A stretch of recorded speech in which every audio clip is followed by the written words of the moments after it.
Olá, pessoas. Vamos seguir a leitura aqui do Robinson Crusoe. Então, a viagem dele começou em 1º de setembro de 1651, né? A primeira viagem.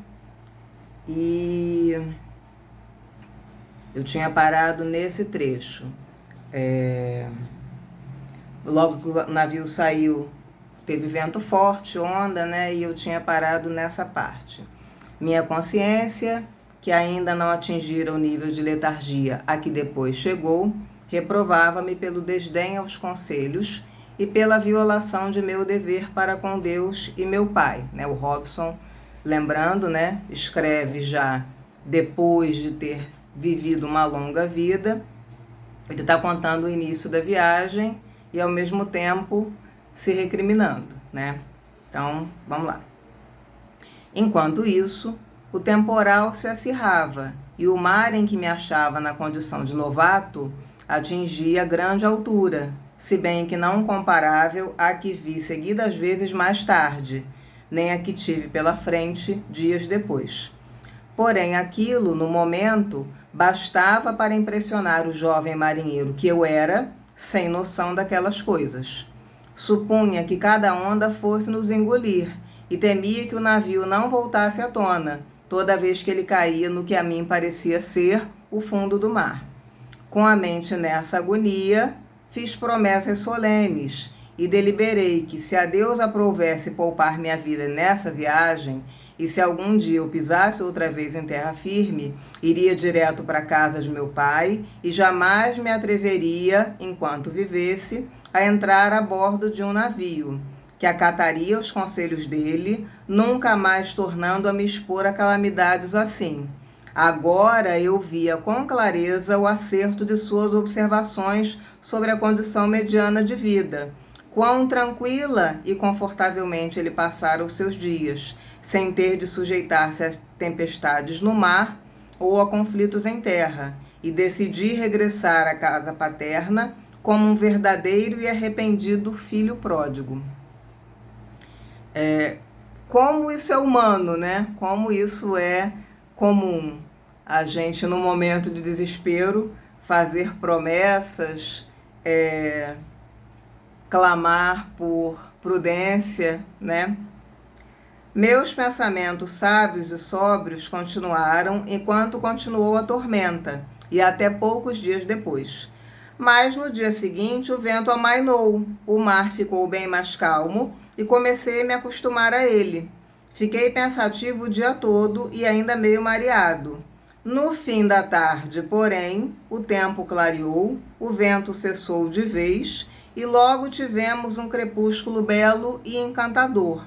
O sol se pôs perfeitamente visível e assim na manhã seguinte surgiu, com pouco ou nenhum vento, e o sol brilhando sobre a serenidade do mar.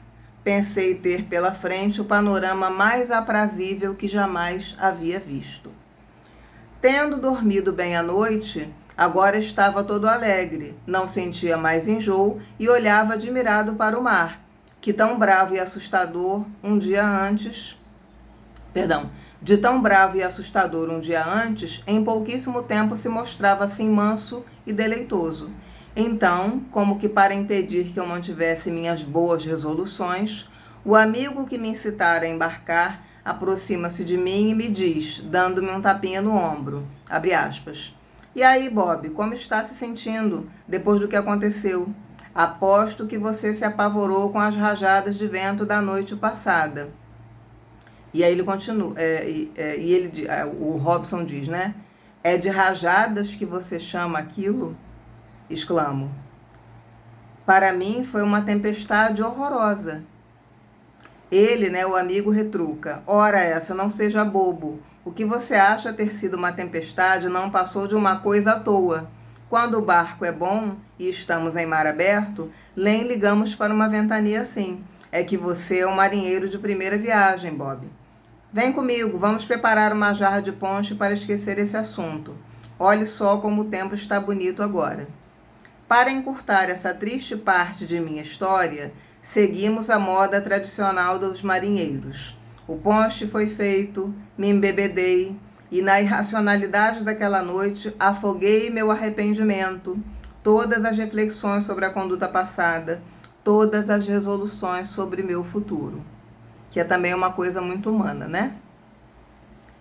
A gente ter ideias, resoluções sólidas no momento e abandonar essas resoluções sólidas no momento seguinte. Em suma, tal como o mar voltou à sua superfície serena, trazendo a bonança depois da tempestade, também findou a afobação dos meus pensamentos. Caíram no esquecimento minhas apreensões e temores de ser tragado pelas águas, a corrente de meus desejos prévios voltou à atuação e esqueci todas as juras e promessas que fizera durante minha aflição. Tive uns momentos de reflexão, não nego, e os pensamentos sérios se esforçaram, por assim dizer, para por vezes voltar, mas eu os repelia, livrava-me deles como se de uma doença, e entregando-me à bebida e aos companheiros, logo passei a conter esses acessos, como eu os chamava. E em 5 ou 6 dias obtive sobre a consciência uma vitória tão completa quanto poderia desejar qualquer rapaz decidido a não ser incomodado por ela. Mas teria de enfrentar ainda outra adversidade, e a providência, como em geral faz nesses casos, resolveu deixar-me sem nenhuma desculpa. Pois se eu não tivesse visto na primeira refrega uma salvação, a seguinte seria tão grave que até mesmo o pior e mais duro desgraçado entre nós teria de reconhecer seu perigo, bem como a misericórdia. No 6º dia de nossa estada no mar, entramos na enseada de Armaut. Com vento contrário e tempo calmo, pouco avançamos depois da tempestade. Fomos obrigados a deitar âncora e, como o vento continuasse contra a proa, vindo de sudeste, ali ficamos por 7 ou 8 dias, durante os quais muitos navios de Newcastle chegaram àquela mesma enseada, porto comum onde as embarcações podiam esperar por um vento que as levasse a navegar rio acima. Em vez de ficar ali tanto tempo, poderíamos ter subido o rio com a maré, não fosse o vento já forte, depois de 4 ou 5 dias de espera, ter se tornado violento. Contudo, como a enseada era tida por um porto seguro, a ancoragem boa, firmes as amarras em terra, nossos homens nem ligaram, e sem recear qualquer perigo, iam passando o tempo a descansar ou na pândega, bem à moda da marujada. Mas, na manhã do 8º dia, o vento aumentou demais, e toda a tripulação teve de lançar-se ao trabalho, arriando os mastaréus da gávea e deixando tudo travado para que o navio, em alerta, pudesse flutuar seguro. Ao meio-dia, de fato, o mar se encapelou, o castelo de proa emergiu, coberto por várias ondas. 1 ou 2 vezes pensamos que nossa âncora se soltara, e por isso o capitão mandou lançar a âncora de salvação, ficando o barco com 2 âncoras na frente e com as amarras esticadas no máximo. Ou seja, a situação do mar voltou a ser intranquila. E isso, como não é um dado do nosso tempo, né? Nós vivemos num mundo com tecnologia, com mapeamento, satélite, ok? Nós estamos falando do século XVIII, em que não existia nada disso. Já se tinham alguns instrumentos, algumas informações, cartas marítimas, rotas, mas o mar ainda era alguma coisa em que você podia passar por imprevistos, por tempestades inesperadas, né? Então, e o Hobson nunca fez isso na vida, nem se preparou para fazer, né? Preciso dizer. Seguindo aqui. Desabou, então, uma tempestade realmente terrível. E a essa altura pude ver pasmo e pavor no rosto dos homens do mar. O capitão se mantinha atento às tarefas de preservação do navio, mas mesmo assim pude ouvi-lo repetir em murmúrios quando, ao entrar ou sair de sua cabine, ele passava por mim. Abre aspas, o capitão vai dizer: que Deus tenha piedade de nós, estamos perdidos, ninguém aqui vai se salvar. E outras coisas do gênero. Deitado quieto no alojamento, caí em tal estupor que nem consigo descrever meu estado durante aquela inicial polvorosa. Mal podia reassumir meu primeiro arrependimento, que renegara com tanta veemência e contra o qual tinha me endurecido. Julgando ter deixado para trás a amargura da morte, achei que dessa vez, como da primeira, nada iria acontecer. Porém, quando o próprio capitão afirmou, ao passar por mim, como acabo de narrar, que todos nós estávamos perdidos, alarmei-me além da conta. Levantei-me, saí da cabine e olhei ao redor. Nunca havia tido visão tão sinistra. O que ele estava vendo? O mar se alteava em montanhas que desabavam sobre nós a intervalos de 3 ou 4 minutos. Eu nada via à nossa volta, quando conseguia enxergar, a não ser catástrofes. 2 navios perto de nós tinham cortado seus mastros, como verificamos, por estarem com excesso de lastro. E aos gritos, nossos homens diziam que outro já fora a pique, cerca de 1 milha adiante. Mais 2 navios arrancados das âncoras saíram à deriva, sem nenhum mastro em pé, da enseada para o mar. Os barcos mais leves tinham mais sorte, por não afundarem tanto nas ondas, mas 2 ou 3 se aproximaram de nós, movendo-se sem rumo certo, só com a vela de espicha aberta ao vento. No fim da tarde, o imediato e o contramestre pediram ao capitão que os deixasse cortar o mastro de proa, ordem que ele relutou muito em dar. Porém, ante a insistência do contramestre, que garantiu que o navio afundaria se não fosse feito, ele acabou concordando. Quando cortaram o mastro de proa, o grande ficou tão bambo que o navio passou a balançar muito, e eles foram obrigados a cortá-lo também, deixando o convés desguarnecido. Então, essas eram as medidas possíveis naquele momento. Tirar os mastros, porque isso ajudava a desequilibrar, isso ajudava na instabilidade, né? A gente não precisa, a gente pode buscar, né, entender melhor os termos náuticos, mas mesmo sem esse conhecimento, a gente consegue perceber que a gravidade da situação está sendo percebida por quem já tem experiência com o mar, o capitão principalmente, né? Então a situação não é mais um ventinho que assusta quem não está acostumado. A situação realmente é séria. Qualquer um pode aquilatar o estado em que me encontrava em meio a tudo isso, não sendo mais que um jovem marinheiro que até então só passara por um pequeno susto. Mas se é que posso exprimir ainda hoje os pensamentos que tive na ocasião, mais do que com a própria morte, minha mente horrorizava-se 10 vezes mais por ter abandonado minhas convicções anteriores e ter voltado às desastrosas decisões que tomei de início. E isso, somado ao terror da tormenta, punha-me num estado que não consigo descrever com palavras. O pior, no entanto, ainda estava por vir. A tempestade continuava tão violenta que os próprios marinheiros reconheciam nunca ter visto outra igual. Tínhamos um bom navio, mas que estava sobrecarregado e arriava tanto nas ondas que de vez em quando os marinheiros gritavam que ele poderia ir a pique.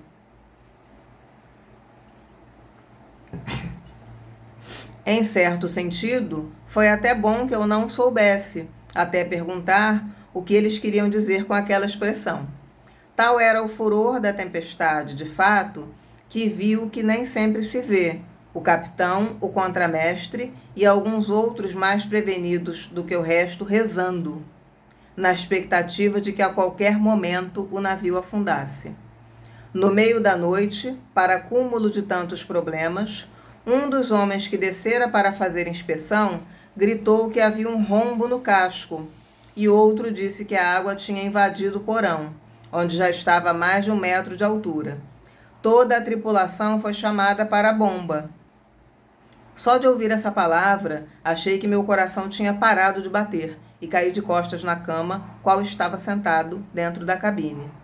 Os homens, porém, logo me levantaram, dizendo-me que eu, que ainda não fora capaz de fazer nada, serviria tão bem quanto qualquer outro para bombear. Ao que me enchi de energia e fui para a bomba, e trabalhei com afinco. Então, é isso, é provável que eu repita isso, né? Ou me eduque e não repita isso. Mas uma das coisas que me interessa muito nessa obra é como ele narra o que aconteceu, se recrimina, mas além disso, vai tomando decisões, né? Diante dos acontecimentos, vai tomando decisões. Enquanto isso se passava, ao avistar umas barcaças leves de carvão, que não conseguindo resistir à tempestade, foram forçadas a içar suas âncoras e fugir para o mar, passando perto de nós, o capitão mandou disparar um canhão, como um pedido de socorro. Sem saber o que aquilo significava, fiquei tão apavorado que pensei que ou o navio se partira, ou algo bem aflitivo havia acontecido. Meu pavor foi tanto, na verdade, que caí desmaiado. Como naquela hora eu era cada um por si, ninguém ligou para mim ou para o que me acontecia. Outro homem tomou meu lugar na bomba e dela, me afastando com o pé, me deixou lá no chão esticado, certo de que eu tinha morrido. Um bom tempo se passou antes que eu recuperasse os sentidos. Trabalhamos sem trégua, mas como não parava de subir a água do porão, tudo indicava que o navio ia afundar. Não teria como navegar até chegarmos a um porto, embora a violência do temporal já começasse a abrandar. E assim o capitão continuou pedindo socorro com disparos de canhões. Um pouco adiante de nós, um navio sem carga, que a tudo resistira, arriscou-se a nos ajudar, mandando um bote que a duras penas se aproximou do nosso. Mas nem conseguimos passar para ele, nem o bote conseguia manter-se a nosso costado, até que finalmente, esforçando-se ao máximo, seus remadores, que punham a própria vida em risco para nos salvar, nossos homens lhe jogaram da polpa uma longa corda com uma boia na ponta, a qual foram dando linha, e que depois de persistentes e arrojadas tentativas, eles acabaram pegando. Desse modo, pudemos puxá-los até bem embaixo de nossa polpa e entramos todos no bote. Como seria impraticável, quer para eles, quer para nós, depois de estarmos junto no bote, voltar à barcaça carvoeira, concordamos que o melhor era deixá-lo flutuar à vontade e apenas orientá-lo para a costa, como nos fosse possível. Nosso capitão prometeu-lhes que se o bote se espatifasse ao bater na terra, ele arcaria com os prejuízos.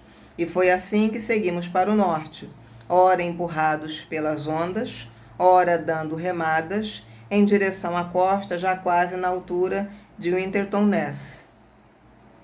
Desembarcáramos de nosso navio havia pouco mais de um quarto de hora, quando o vimos sossobrar, e então pela primeira vez compreendi o que era de fato uma embarcação ir a pique. Mas devo admitir que nem cheguei a olhar direito quando os marinheiros disseram que ele estava afundando, pois desde o momento em que mais fui posto no bote do que nele embarquei propriamente, meu coração parou, por assim dizer, em parte por medo, em parte pela aversão de minha mente supor o que ainda poderia advir-se. Emoções extremamente fortes, né? E por um tempo longo, inéditas para essa pessoa, para esse rapaz, né? Enquanto nossa situação perdurava, com os homens se esforçando nos remos para aproximar o bote da margem, quando uma onda o levantara na crista, podíamos avistar a praia e as pessoas que corriam para nos ajudar na chegada. Mas avançávamos com muita lentidão e só fomos capazes de alcançá-la depois do farol de Winterton, onde a terra dobra para o oeste na direção de Cromer, criando um anteparo contra a violência do vento. Por ali entramos, e não sem grandes dificuldades. Desembarcamos a salvo, indo em seguida a pé para Yarmouth, onde fomos acolhidos generosamente, desventurados que éramos, não só pelos magistrados locais, que nos destinaram boa hospedagem, como também por comerciantes e armadores, sendo-nos dado o dinheiro necessário para ir a Londres ou regressar a Hull, como cada um desejasse. Se me ocorresse a sensatez de voltar a Ul e de lá seguir para casa, feliz eu teria sido. E meu pai, personificando a parábola de nosso abençoado Salvador, até mataria para mim um bezerro gordo. Ele está fazendo alusão a um texto bíblico, Evangelho segundo São Lucas, tem uma nota aqui, que a gente conhece como parábola do filho pródigo, né? Como eu disse, é um dado da formação dele, da cultura, da localidade onde ele foi criado. Não significa que um livro religioso específico seja padrão de moral para todo mundo. Mas é compreensível, é um texto conhecido, é uma formação conhecida, né? E vai aparecer bastante aqui. Então, se me ocorresse a sensatez de voltar a Ul e de lá seguir para casa, feliz eu teria sido. E meu pai, personificando a parábola de nosso abençoado Salvador, até mataria para mim um bezerro gordo, pois ele, após saber que o navio em que embarquei naufragara na enseada de Armaut, custou muito a obter informações seguras de que eu não tinha me afogado. Mas meu infausto destino continuou a me impelir adiante, com uma obstinação a que nada conseguia se opor. E, malgrado os repetidos e enérgicos apelos de minha razão e de meu mais equilibrado juízo para ir para casa, faltavam-me forças para fazê-lo. Não sei que nome dar a isso, nem direi que exista uma lei determinante e secreta que nos arraste para sermos instrumentos de nossa própria ruína, mesmo que ela esteja à nossa frente e que de olhos abertos corramos para encontrá-la. Por certo, nenhum outro fator, a não ser uma desdita já decretada e inevitável à espera, da qual eu não podia escapar, seria capaz de me lançar contra os tranquilos raciocínios e as convicções de meus pensamentos mais íntimos, ou contra as duas advertências tão claras com que me deparei em minha tentativa inicial. Meu amigo, o filho do capitão, que tanta força me dera antes, mostrava-se agora menos destemido do que eu. Da primeira vez que falou comigo, quando já estávamos em Armaut, e isso só uns 2 ou 3 dias depois, porque ficamos separados por vários quarteirões na cidade, da primeira vez que ele me viu, como eu dizia, deu-me a impressão de estar com a voz alterada e de rosto abatido e a balançar a cabeça. Perguntou-me como iam as coisas, dizendo para seu pai quem eu era e como embarcara daquela vez apenas por experiência, para viajar também a outras terras. O pai do amigo, virou-se para mim e me disse, em tom muito sério e preocupado, abre aspas, nunca mais você devia ir para o mar, jovem, e sim tomar esse naufrágio como um sinal dos mais evidentes de que ser marinheiro não está em seu destino. Fecha aspas. Quando perguntei, mas o senhor não voltará para o mar? Ele respondeu, meu caso é outro, é minha vocação, portanto meu dever.